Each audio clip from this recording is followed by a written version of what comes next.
오늘은 우리 예수 없는 삶 세 번째 무지하다는 주제로 우리가 함께 말씀을 나누려고 합니다.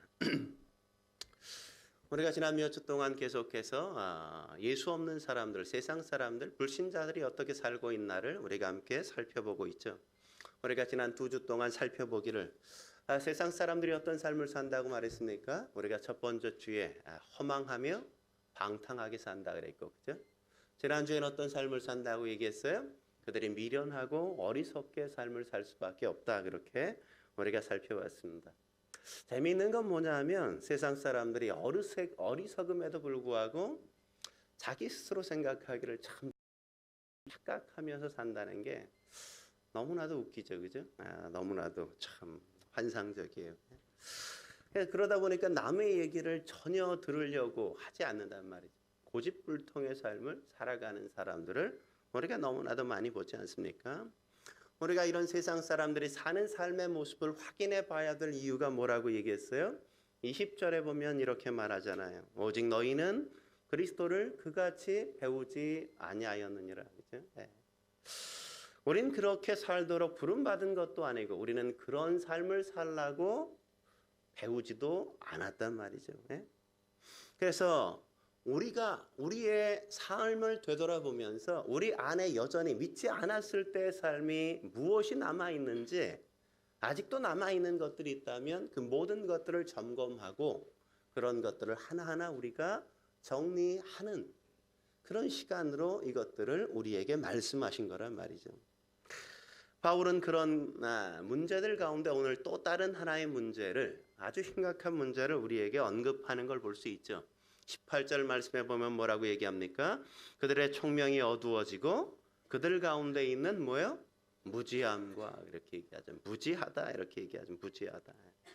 세상 사람들은 무지할 수밖에 없다 이거죠. 무지하다는 건 하나님을 인정하지 않으려는 완고한 마음에서 오는 이성의 어두움을 가르치는 겁니다. 이성의 어두움. 그렇다면 예수 없는 사람들이 무지하다는 건 도대체 뭘 의미할까요? 불신자들의 가장 큰 문제가 뭐냐? 가장 무지하다는 가장 중요한 핵심이 뭐냐? 본질이 뭐냐? 그럴 때 그들은 하나님을 알지 못한다 이거죠. 하나님과 관계없이 그들이 삶을 산다는 거란 말이죠. 성경이 하나님을 알지 못하는 사람들에 대해서 묘사하는 걸 보면 인간이 인간에 대해서 설명하는 것과 차원이 다르다는 걸 우리가 발견하지 않습니까? 성경은 인간이 인간에 대해 말하는 것보다 훨씬 더 깊고 굉장한 것들을 이야기하는 걸 우리가 함께 확인할 수 있단 말이죠. 왜 그렇습니까? 그들은 어둠 가운데 있고 우리는 빛 가운데 있기 때문이란 말이죠. 그들은 눈이 멀었는데 우리는 눈을 하나님께서 띄워주시고 우리가 보기 때문에 인간이 어떤 존재인지를 비로소 밝히 확인하기 때문에 그런 거란 말이죠. 이걸 근거로 우리가 뭘 알 수 있냐면 신자와 불신자 사이에 넘을 수 없는 강이 있다는 걸, 그들과는 우리가 결코 넘을 수 있다는 사실을 우리가 확인하게 되는 거란 말이죠. 이 말을 뒤집어 보면 신자가 된다는 건 굉장한 일이라는 걸 우리가 확인할 수 있다는 겁니다. 그렇기 때문에 불신자들은 예수를 모를 뿐만 아니라 예수를 믿는 사람들처럼 절대 생각할 수 없다는 건 너무나도 당연한 사실이라는 걸 우리가 간과하지 말고 똑바르게 인식하고 살아야 한단 말이죠. 이 차이가 당연한 걸 이해해야만 비로소 신자와 불신자들과의 관계에서 생기는 그 어떤 의견 충돌이나 어떤 문제도 그들과 말싸움할 문제가 아니라는 걸 안단 말이에요. 이걸 깨닫는 게 왜 중요하냐? 이걸 몰라서 신자들은 불신자들에 대한 엉뚱한 기대를 한단 말이죠. 말하면 다 알아들을 거야. 왜 이걸 이해 못하겠어? 우린 너무 쉽게, 너무 당연히 우리가 말만 해주면, 말하지 않아서 못 알아듣는 거지, 우리가 잘 설명해주면 내가 얘기하면 다 알 거야. 이걸 너무 당연하게 그렇게 생각한단 말이에요. 그건 그렇게 간단한 도덕적이나 윤리적이나 상식적인 차원의 문제가 아니라 더 근본적이고 더 근원적인 영적인 문제라는 걸 우린 너무 이해하지 못하고 있다고요. 그걸 잘 몰라요. 거듭난 나에겐 이게 당연한 일인데 거듭나지 않은 저들에겐 그게 아니 어떻게 그럴 수 있냐 이런 문제란 말이에요. 예? 아니 주일날 쉬어야지. 이 좋은 날 왜 좀 자야지 왜 교회 나가서 이렇게 새벽부터 그러고 난리냐 이거죠. 그죠? 아니 어떻게 번 돈인데 아니 그렇게 하나님 앞에 막 바치고 응? 그래서 니네 집 언제 살려고 그래? 에? 그들은 도대체 얘기를 해도 알아먹을 수가 없다니까요. 알아먹을 수가 없어. 에? 그걸 깨닫지 못하기 때문에 에? 그들이 그걸 알지 못하는 존재라는 사실을 우리가 알지 못하기 때문에 괜한 기대를 가지고 얘기해 보려고 하고 설득하려고 하고 자꾸만 그런단 말이죠. 예수님을 보십시오. 예수님이 뭐라고 말씀하십니까? 누가복음 24장 34절에 있는 걸 우리가 보잖아요. 아버지여 저들을 사하여 주옵소서 자기들이 하는 것을 알지 못함이니이다. 그들은 자기들이 뭘 하는지 어떻게 살아야 되는지 알지를 못한다고요. 예? 그들을 무시하기 위해서 예수님께서 이렇게 말한 게 아니라 그게 그들의 본질이라고요. 왜? 하나님을 알지 못하니까. 그들은 그렇게밖에는 살 수 없는 존재라는 걸 성경이 그렇게 이야기한다고요. 예수님의 삶을 보면 불신자들과 싸운 적이 전혀 없다고요. 그런 예가 없는 겁니다. 그럼 신자들은 어때요? 예수님을 믿는 우리는 다릅니까? 거듭났음에도 불구하고 우리가 하나님을 여전히 잘 모를 때가 얼마나 예? 신자들 가운데 그런 말을 하는 분들 계시죠. 아니 저 사람은 예수도 안 믿는데 왜 저렇게 잘 사는 겁니까? 이렇게 얘기하잖아요. 예? 그러니까 예수를 안 믿는데 왜 잘 사냐? 예수를 믿는데 왜 못 사냐? 이 둘을 갖다 붙여놓고 얘기한단 말이죠. 예? 이건 잘 살고 못 사는 문제와 예수 믿는 문제가 그냥 동일선상에 놓고 그는 이야기하는 것 아닙니까? 아니 어떻게 그게 동일선상의 문제예요? 왜 그가 그렇게밖에 알지 못합니까? 하나님의 자녀가 되었다는 게 구원받았다는 게 얼마나 놀라운 것인지를 아직도 그가 잘 이해하지 못하니까 그런 문제에다가 구원의 문제를 하나님의 자녀가 되었다는 문제를 가져다가 붙인단 말이죠. 예? 누가 나를 괴롭히고 핍박하고 고통을 주는 것에 대해서 우린 그 사람을 원망할 이유가 없다고요. 그가 그러는 건 다 없단 말이죠. 여러분들이 여러분 가운데 내가 우리의 가정에 처음으로 예수 믿는 사람 계세요? 그런 사람이 얼마나 많았어요, 그죠? 그런 사람이 얼마나 많이 집안에서 무시당하고 비난받고 욕을 먹어가면서 그렇게 신앙생활했습니까? 야, 네가 교회 나가면서부터 우리 집안이 이게 되는 게 뭐가 있어? 이러면서 얼마나 박대를 당했습니까? 매 맞으면서도 박해를 당하면서도 도망쳐 다니면서도 교회를 나간 그런 분들이 얼마나 많아요. 저도 그랬어요. 저도 교회 못 나가게 하는데 그냥 교회 나가면 맨날 혼나는 거예요. 맨날 야단 맞고 그냥 그럼에도 불구하고 나간단 말이죠. 그러나 그것 때문에 우리가 화낼 일이 아니란 말이죠. 그건 너무나 당연한 일이란 말이죠. 그러면 세상이 예수님도 십자가에 못 박았는데 예수 믿는 사람인들 그냥 놔두겠어요? 놔두는 게 도리어 이상한 거죠. 그죠? 예? 놔두는 게 이상한 거죠. 예? 그러니까 놔둬도 그냥 괜찮을 사람이나 놔두는 거지. 예? 놔두면 안 될 사람은 놔두질 않는단 말이에요. 예? 근데 이 당연한 걸 고난받고 핍박당하고 어려움을 당하는 게 당연한 건데 이 당연한 걸 억울하게 생각하면서부터 우리가 힘들어진단 말이죠. 힘들어져요. 신자가 이 세상에 사는 동안 억울한 일이 뭐가 있어요? 없어요. 하나도. 왜요? 그건 이미 우리가 그 어떤 대접을 받아도 억울하지 않을 것을 확보하고 있기 때문에 우리는 억울할 수가 없는 사람들이란 말이죠. 예? 이런 문제들은 다 불신자들은 어떤 존재인지 하나님을 모른다는 게 무언지를 제대로 이해하지 못하기 때문에 우리에게 생기는 문제란 말이죠. 예? 한 걸음 더 나아가서 예수 없는 사람들이 무지하다는 게 뭘 말해 주는 겁니까?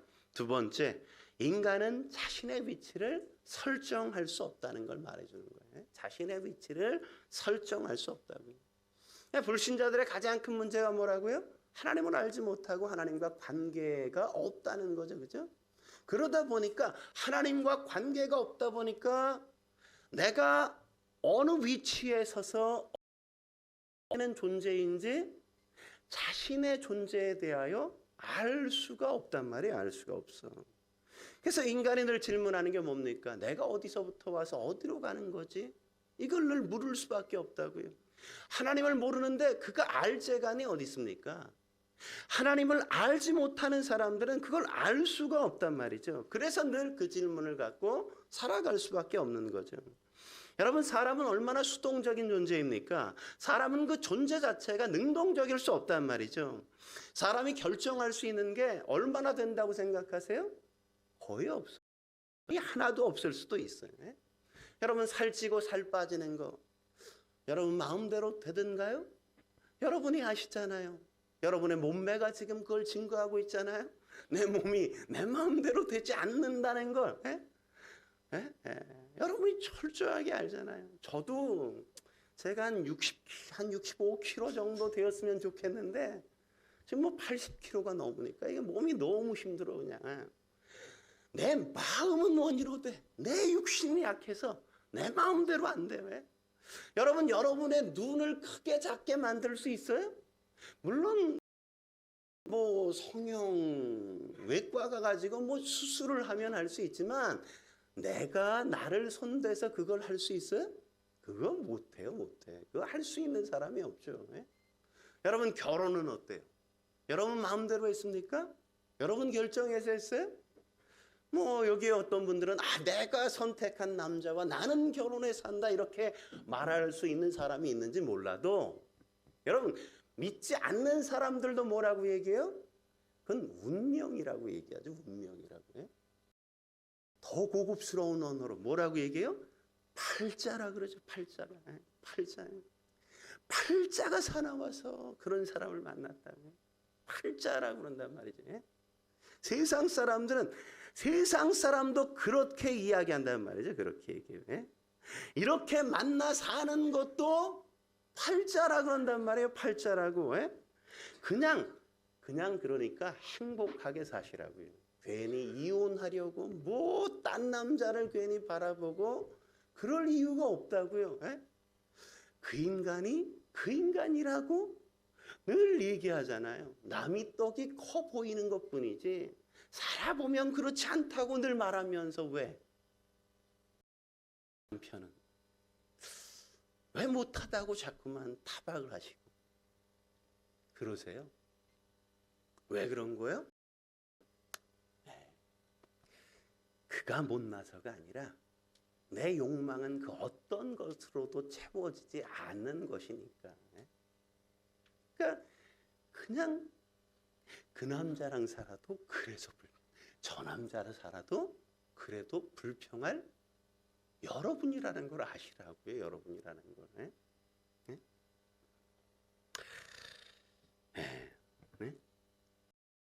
이게 다 무지의 하나의 파편이고 무지의 하나의 현상일 뿐이란 말이죠.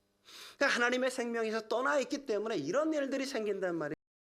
나의 위치가 뭔지, 내가 어느 길을 지금 걷고 있는 건지 그가 도대체 알지를 못할 수밖에 없단 말이죠. 하나님을 알아야 내 위치가 확인되어지고 내가 어떻게 살아야 하는지가 정해지는데 하나님을 알지 못하니까 그들은 그걸 거예요. 그러니까 그걸 아는 사람은 누구예요? 신자밖에는 세상에 없단 말이에요. 왜요? 신자는 창조주 하나님을 알고 역사를 주관하시고 인생을 주관하시는 하나님을 알고 있기 때문에 신자들은 그걸 아는 거란 말이죠. 그래서 신자들은 내가 누구며 내가 어디로부터 왔고 나는 어떤 삶을 살아야 되고 내가 어디로 가야 되는지 그걸 아는 사람은 이 땅에 유일하게 하나님을 믿는 신자들밖에 없다고 성경이 이렇게 말한단 말이죠. 그렇지 않습니까? 신자가 겪는 갈등이 있죠. 그러나 신자가 겪는 갈등은 방향을 몰라서 갈등하는 게 아니라 하나님이 하라는 게 내가 지금 하기 싫은 게 문제지 방향을 모르는 게 문제는 아니란 말이죠. 예?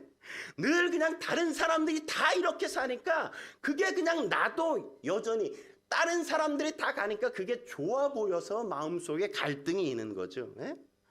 그러나 사실 세상 사람들은 그들이 어디로 가야 되는지 내가 어떻게 살아야 되는지 알지 못해서 너무 막막할 때가 너무나도 많단 말이에요. 예?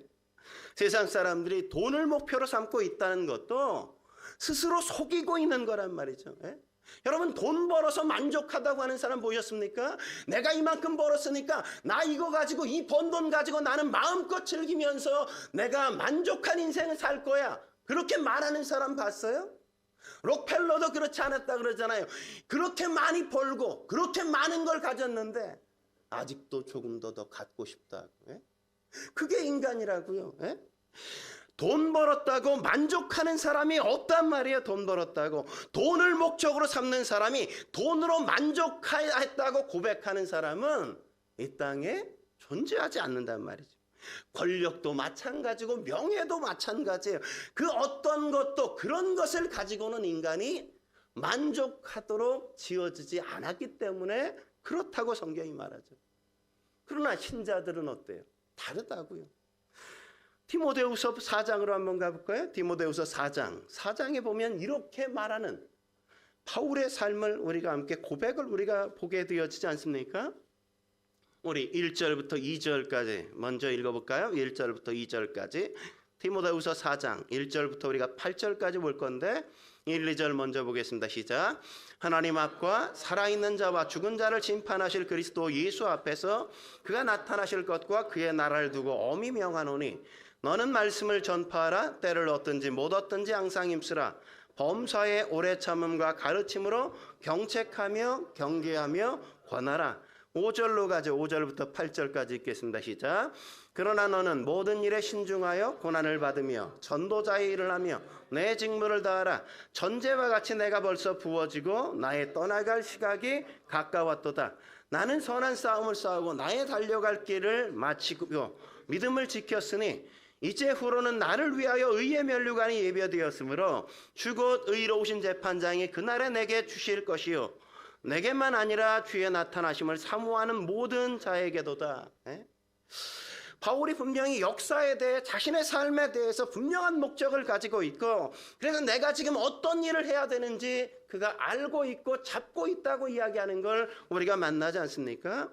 역사가 어떻게 끝날 것인지 그래서 내가 어떻게 그 동안을 준비하며 살아야 할지 그가 알고 있다고 이야기하면서 그 인생을 내가 지금까지 성실히 살아와서 내 달려갈 길을 다 마쳤다고 그는 그렇게 주장하잖아요. 그렇게 선포하잖아요. 여러분 그렇게 자신 있게 자신의 인생에 대해서 선언할 수 있는 사람이 누가 있습니까?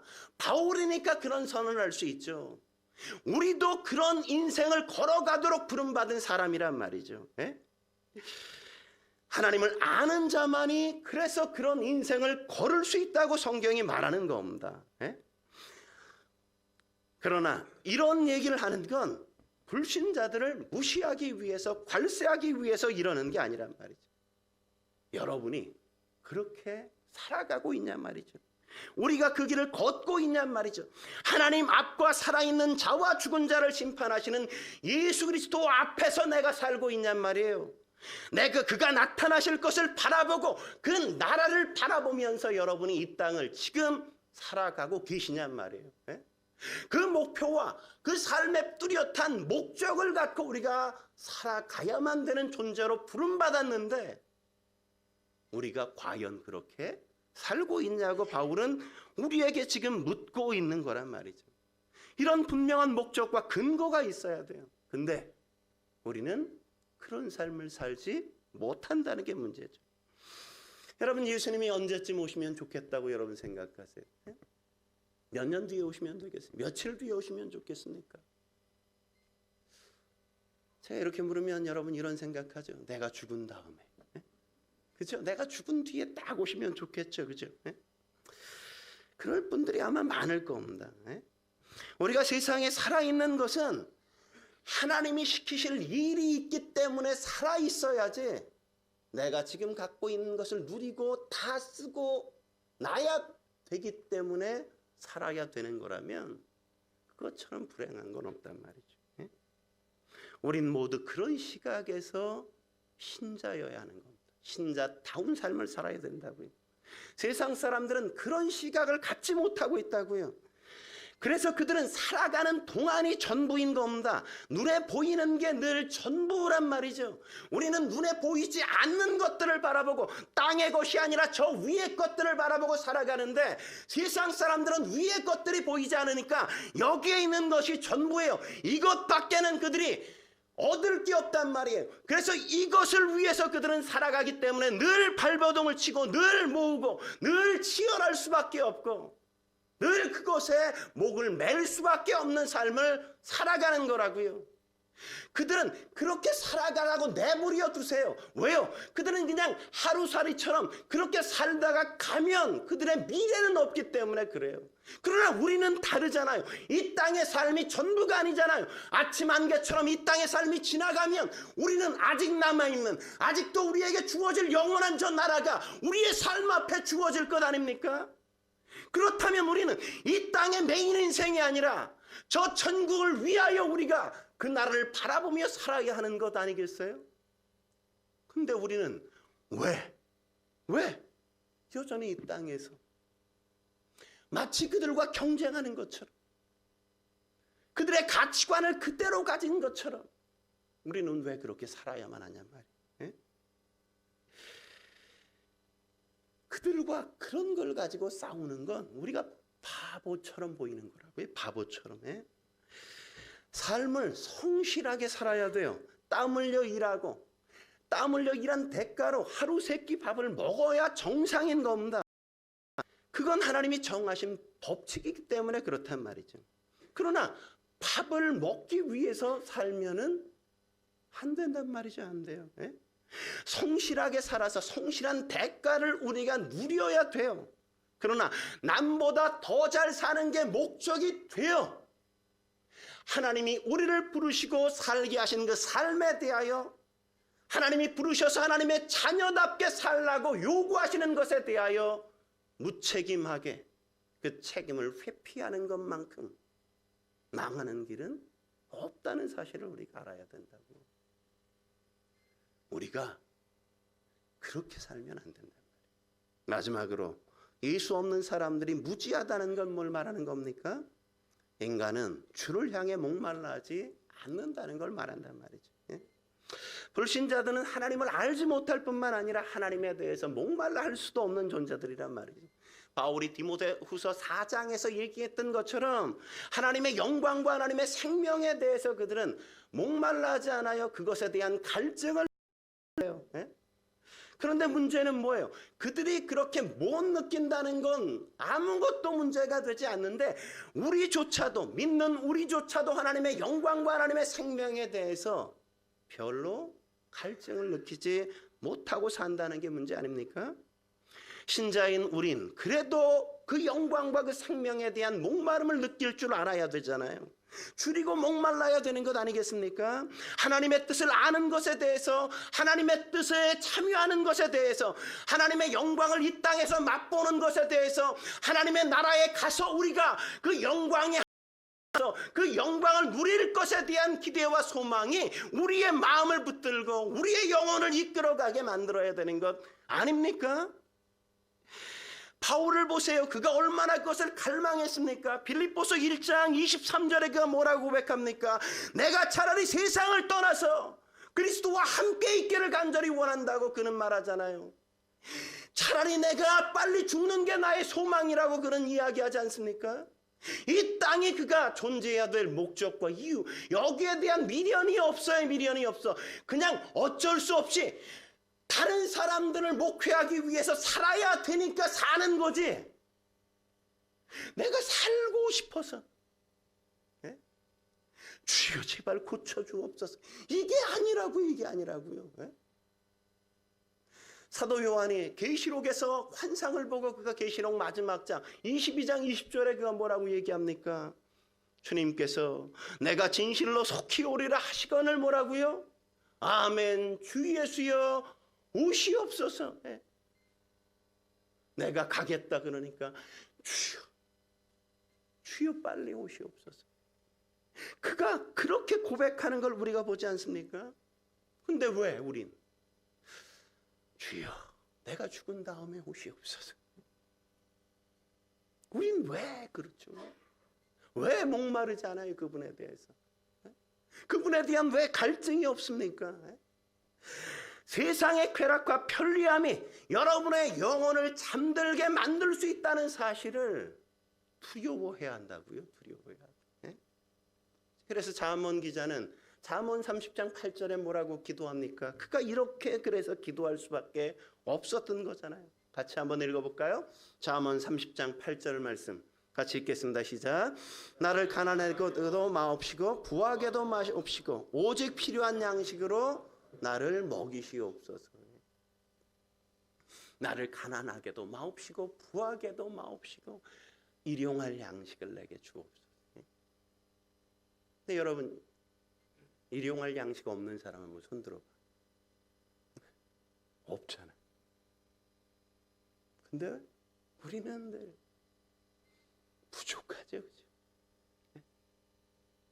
우리는 늘 그렇죠. 왜 이런 기도를 드리고 있어요? 9절 말씀이 중요해요. 그 다음 절이.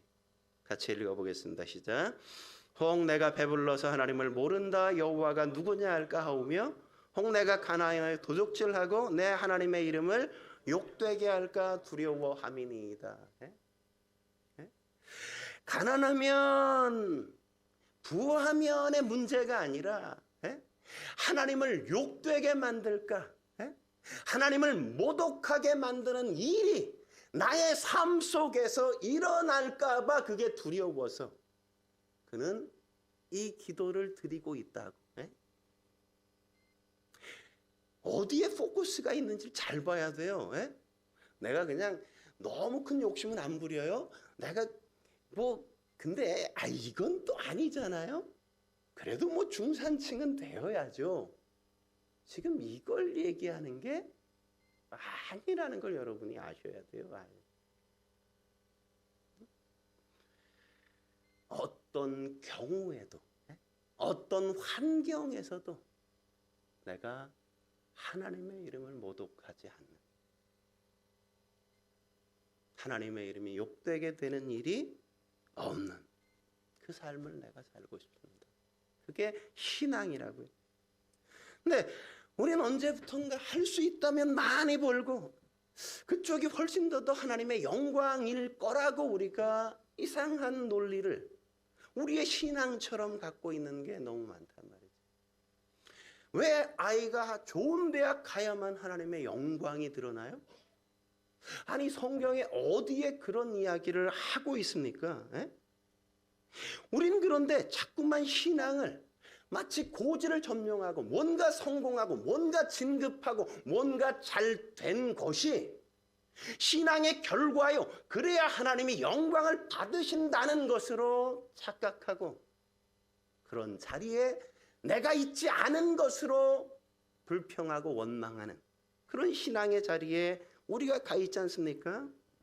그런 의미에서 기독교는 여러분 자신에게나 여러분의 이웃에게나 심지어 우리가 전도할 때조차도 세상적인 이익으로서 설명되어서는 안 되는 겁니다.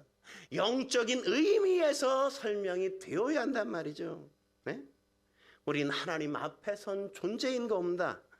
신앙은 그분의 영광과 그분에 대한 한없는 충성심과 내가 그분을 사랑할 수 있다는 것에 대한 기쁨과 감격으로서 드러나는 것이어야지, 내가 예수 믿었더니 병이 나았다, 내가 예수 믿었더니 우리 아이가 좋은 학교 갔다, 내가 예수 믿었더니 마음의 평화가 있더라, 근심과 걱정이 다 사라지더라 라는 것으로 이야기 되어서는 안 되는 거란 말이죠. 예? 그건 부차적인 것일 수는 있지만 신앙의 본질적인 것은 아니라는 사실을 우리는 기억해야 되는 겁니다. 성도들이 저를 당혹스럽게 만들 때가 언제인지 아십니까? 아니 내가 봉사도 했고 내가 주일도 안 빠지고 이만큼 열심히 다녔고 이것저것 또 이만큼 하는데 왜 내가 어려워야 되는 겁니까? 왜 내가 이런 문제를 경험해야 됩니까? 라고 말할 때 아니 내가 이것도 섬기고 저것도 하고 이렇게 늘 하고 살았는데 왜 하나님을 믿지 않는 쟤들은 저만큼 잘 나가는 왜 내가 쟤보다 뒤떨어져야 돼요? 내 아이가 왜 쟤보다 공부 못해야 돼요? 이렇게 묻는 분들이 참 많아요. 아니 어디 성경에 우리가 예수님 잘 믿으면 우리 아이가 뭐 서울대 간다고 하버드 간다고 약속한 데 어디 있어요? 아니 우리가 신앙생활 잘하면 뭐 하는 사업이 그냥 빵빵 터지고 승진한다고 성경이 그렇게 약속하고 있습니까? 아니 예수님 믿으면 그냥 걸린 아픈 구석이 하나도 없이 건강하게 살다가 에녹처럼 그렇게 다 불림받는다고 성경이 약속하고 있어요? 아니 그런 약속이 있다면 저부터 그러지 말아야죠. 저부터. 제가 얼마나 아픈지 아십니까? 심근경색으로 2개 스텐스도 박았죠. 매일 약 먹어야 살죠. 허리 디스크 3, 4번이 그냥 협착되어 가지고 앉아 있기만 해도 서서 움직이기만 해도 허리만 아픈 게 아니라 그냥 다리로 그냥 다 통증이 늘 느끼면서 살아가. 제가 여러분이 하도 아프다고 뭐 힘들다고 내가 힘들다는 얘기를 차마 할 수 없게 만드니까 내가 하지 않아서 그렇지. 간 수치가 언제 또 올라갈지, 언제 갑상선 기능 항진증의 수치가 높아질지 늘 모른 채 그렇게 살아요. 아니 아프게 하려면 아니 저 좀 큰 교회 목사들을 아프게 좀 하면 그들은 그냥 생색 일어나잖아요. 뭐 그냥 특별 새벽 기도 안 되니까 아유 새벽 기도 며칠 했더니 아유 목이 그냥 감기가 걸려서 감기 걸렸다니까 성도들이 아유 우리 목사님 고생하네 이렇게 생색이나 나지. 아니 이렇게 작은 교회 새벽도 누구한테 맡길 수도 없어.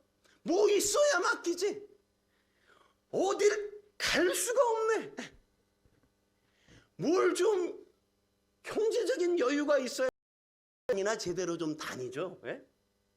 그냥 아픈 것도 성도들에게 부담이 되고 민폐가 될까 봐 아파도 안 아픈 척 고통스러워도 괜찮은 척 그것 때문에 성도들 도망갈까 봐 그러고 살아야 되는 이게 말이나 돼요 그러면?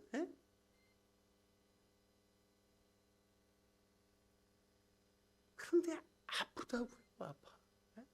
힘들다고요. 어렵다고요. 여러분 신앙이 기독교가 순교를 최고의 덕목으로 여기고 있다는 사실을 우리가 놓치지 말아야 돼요. 순교가 왜 필요합니까? 사도 바울이 왜 미쳤어요? 왜 돌 맞아요? 왜? 아니 사도 바울에게 돌 던지면 그 돌이 다시금 그냥 튕겨나가서 던진 놈에게 가서 그냥 죽창을 날려버려야지. 왜 바울이 던진 돌에 맞고 왜 태장을 맞고 그렇게 살인의 위협을 당하면서 인생을 그렇게 살아야만 됐어요? 여러분이 잘 아는 목사님들, 큰 교회 목사님이 아픈 건 다 알아, 그죠? 하용조 목사님 아파서 돌아가셨죠. 옥 목사님 그렇게 아파서 그냥 돌아가셨죠. 우리 뭐 이중표 목사님 그냥 얼마나 안타깝게 그런 분이 빨리 돌아가신 거예요. 큰 교회 목사님이니까 다 알지.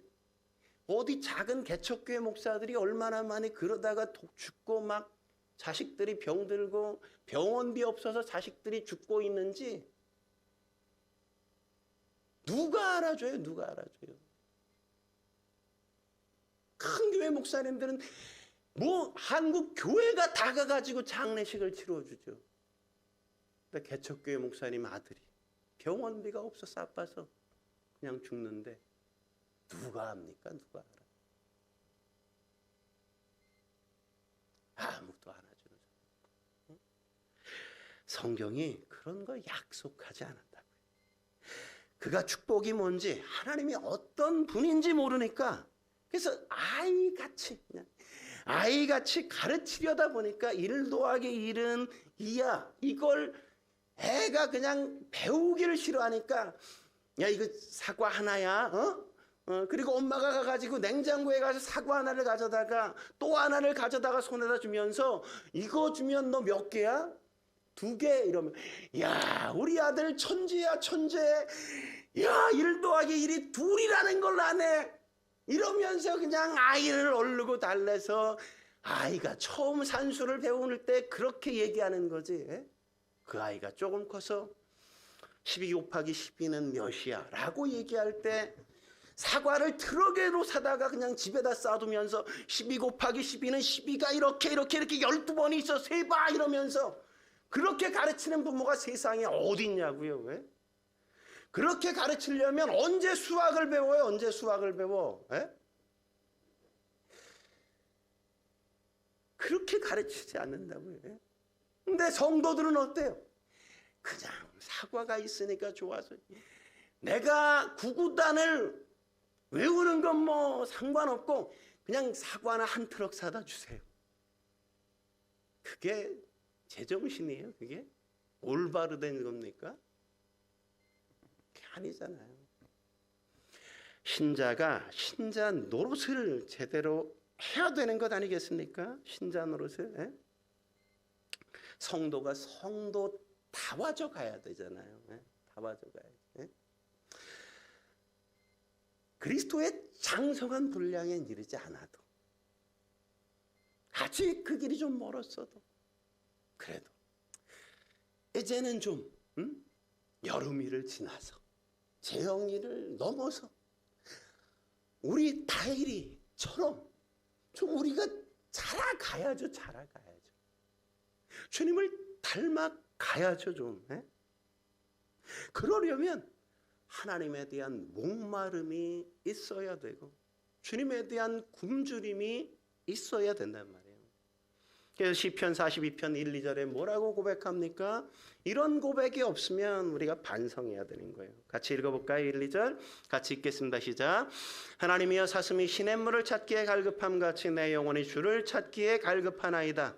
내 영혼이 하나님과 살아계시는 하나님을 갈망하나니 내가 어느 때에 나아가서 하나님의 얼굴을 배울까? 이런 갈망이 있어야 된단 말이죠. 이 고백이 우리 안에 있어야 된단 말이죠. 여러분이 연애할 때 어땠습니까? 연애할 때 여러분 뭐 제일 많이 했어요? 저는 사실은 교회에서 집사람을 만났기 때문에 뭐 신학생이 뭐 돈이 있어요. 맨날 그냥 집 바래다 주는 게 연애하는 시간이죠.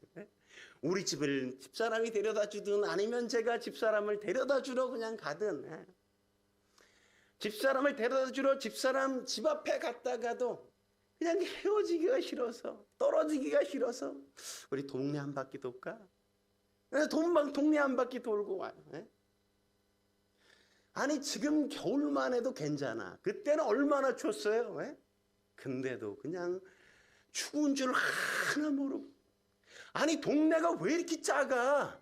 좀 커야 좀 오래 걷는데 한 바퀴 도는데 금방 왔어. 또 한 바퀴 돌고 또 한 바퀴 돌고, 도대체 동네를 몇 바퀴 돌았는지 도대체 뭐 셀 수가 없어요. 아니 저녁을 분명히 먹고 갔는데 할 일이 마땅치가 않아요. 돈은 별로 없죠. 그냥 포장마차에 가서 저녁을 굶은 것처럼 우리 잔치국수나 하나 먹자. 먹어가지고 배는 터지겠는데 그래도 안 먹은 척 그냥 꾸역꾸역 그것을 입에 쳐넣고, 그죠? 왜? 그렇게라도 그 여인 곁에 내가 있고 싶은 욕망이 내 마음속에 그렇게. 여러분들은 모르는군요, 그런 마음을. 그런 인생을 우리는 살았잖아요, 그런 마음을. 잠을 못 자도 밤을 샜어도 그 다음날 그냥 만나면 그냥 한없이 좋고, 떨어지기가 그렇게 싫고. 그게 우리가 가져야 될 하나님에 대한 열망이요, 마음이요, 목마름이어야 되는 거란 말이죠. 이런 갈망이 거룩한 습관처럼 우리 안에서 하나님을 닮아가고 그분 앞에 나를 세워가는 역사를 만들어 가야 된단 말이죠. 그런 차원에서 주일에 교회에 나오는 게 그냥 생각 없이 나오는 것일지라도 그게 참 굉장한 거란 말이죠. 주일에 교회에 나오면 막 눈물을 흘리고 엉엉 우는 사람들은 아마 그 주에 뭔가 큰 죄를 범했거나 그가 교회에 된 사람일 가능성이 커요. 교회에 와도 그냥 여러분처럼 그냥 하품하다가 딴짓하다가 조는데 이상하게 주일 아침만 되면 그냥 벌떡 일어나지고 왠지 그냥 교회 가야 돼서 그냥 어느 날 와서 그냥 늘 앉아 있어. 이게 참 센 거란 말이에요. 누가 말하지도 않았는데 그냥 와 있는 데가 교회야. 이게 대단한 거예요. 이게 대단한 거예요. 금요일인데 야 이게 불금인데 교회를 가야 될까 말까. 이건 아직 약한 거예요. 뭐 그런 생각도 안 하는 사람 뭐 더 많아죠. 근데 아니 금요일인데 내가 좀 집에 가서 쉬어야 되는데 이러면서 걷는데 왠지 내 걸음이 와보니까 교회야. 이게 엄청 센 거예요. 와서 뭐 기도는 못하고 졸다가 참 대단한 거란 말이에요. 대단한 거.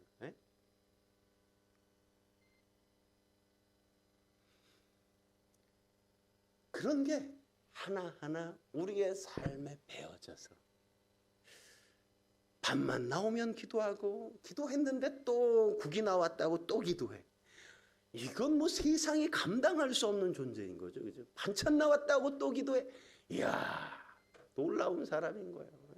물론 그가 아직 식기도 밖에 못해서 문제인 거지. 그런 게 하나하나 나의 삶의 거룩한 습관처럼 어려운 문제가 생기면 하나님 앞에 그냥 주여 이렇게 기도가 나오고 어떤 문제가 터지면 하나님의 말씀이 생각이 나서 내가 어떻게 가야 될지 그냥 알게 되어지고 그런 게 중요한 우리의 삶의 습관이어야 된단 말이에요. 저와 여러분들이 그렇게 하나님에 대한 갈망 날마다 나의 삶이 좀 더 주님 앞에 가까이 나아가고 주님을 구하는 그 자리에 날마다 서가야 돼요. 여러분의 인생은 어떻습니까? 여러분의 삶은 어때요? 제발 남이 어떻게 한다는 것 때문에 나의 신앙의 행위를 결정하면 안 된다. 남이 찬양을 뭐 잘 안 하는데 나는 찬양을 어떻게 그렇게 안 할 수 있는지 전 도대체 이해가 안 가요. 아니 찬양을 드리는데 어떻게 아니 그냥 예수님 찬양 예수님 아니 어떻게 그럴 수 있어요? 아니 그러고도 여러분의 마음이 정말 이렇게 뜨거워져요? 내가 적당히 대충 찬양하고 적당히 대충 예배를 드리는데 내 마음에 어떤 하나님이 이렇게 느껴지고 하나님의 말씀이 막 다가오고 그래요? 난 어떻게 그럴 수 있는지 상상이 안 돼. 상상이 안 돼. 제가 저기 앉아서 찬양을 여기 서서 찬양할 때만 아니라 저기 앉아서 찬양을 드려도 제 목이 가잖아요. 아니 그렇게 하나님 앞에 예배하는데 어떻게 그렇게 찬양을 해? 아니 어떻게 그렇게 예배를 드려? 아니 그게 예배야? 아니 그게 하나님 앞에 할 짓이에요? 내가 이렇게 하나님을 섬기는 게 아니 진짜 하나님 앞에 여러분 하고 있는 겁니까?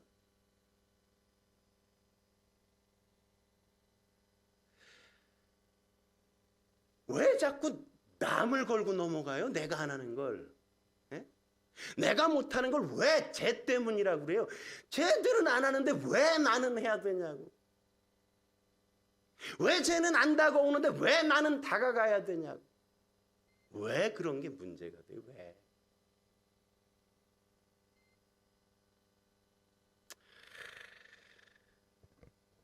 하나님만 보십시오. 하나님을 알아야죠. 하나님이 어떤 분이신지. 그러면 내가 어떤 모습으로 예배하고 어떤 삶으로 하나님 앞에 서 있고 어떻게 내가 드리는 순간순간의 행동과 행위가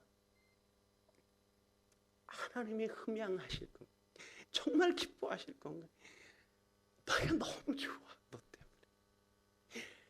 이룰 일인가를 여러분이 생각하시면서 시간에 서 있어야죠.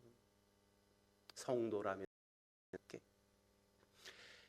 지난해부터 신앙을 가졌다면 지난해부터 신앙을 가진 사람, 5년을 신앙생활했으면 5년 신앙생활하는 사람답게 10년 생활을 했으면 10년 동안 주님 앞에 있었던 사람다운 자태가 드러나고 예수의 향기가 나타나고 그래야 되잖아요. 그래야 되잖아요. 네? 그래야 돼요. 그래야 돼요. 저와 여러분들이 새해가 되었을 때 옛날 모습 다 내려놓으십시오. 과거 묻지 마십시오. 다른 사람 보지 마세요. 내가 누구인지, 내가 몇 년 주님을 만났는지, 내가 지금 이제 어떻게 주님을 따라갈지 그거 다시 생각하시고 내가 여기 앉아 예배드리는 게 하나님이 받으실 수 없는 거라면 괜히 쓸데없는 짓 하지 마세요. 차라리. 응? 기도하시겠습니다.